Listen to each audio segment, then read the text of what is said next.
Chapter 3. The Royal Star. After a year at Oxford University, Edward went to fight in the First World War. He wrote, "I lived in a house with 25 other soldiers. At night, we talked about our lives and our families. It was very interesting. I could speak freely to different people, rich and poor, young and old. But I also saw the blood and noise of war. One day in 1916, my driver took me to the town of Loos in Belgium. I got out of the car and walked to the top of the hill. Down below me there was heavy fighting and I felt very sad. An hour later, I returned to my car. I'll never forget what I saw. My driver was dead. While I was away, somebody shot him in the neck." When the war finished in 1918, Edward returned to Buckingham Palace. One night, he was talking to his father in the dining room.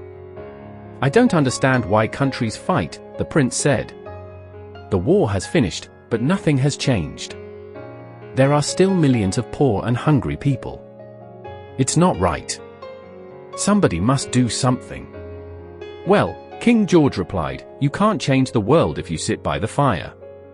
You must travel. Meet people, talk to them. Listen to what they say. And then, when you are king, you can make the world a better place." And so, in 1920, Edward left England again. During the next 5 years, he traveled 240,000 kilometers and visited 45 different countries. He saw India, Argentina, Nigeria, Mexico, New Zealand, Germany, and Japan. When he came to Toronto, in Canada, there were 500,000 people in the streets to meet him. Everywhere thousands of people waited to see him. There were crowds of 190,000 in Cape Town, 300,000 in Paris, 500,000 in New York, and 750,000 in Melbourne. "Edward is the first royal star," one newspaper wrote, "and he is now the most famous man in the world." In the old days, princes were cold and bored. But Edward is different.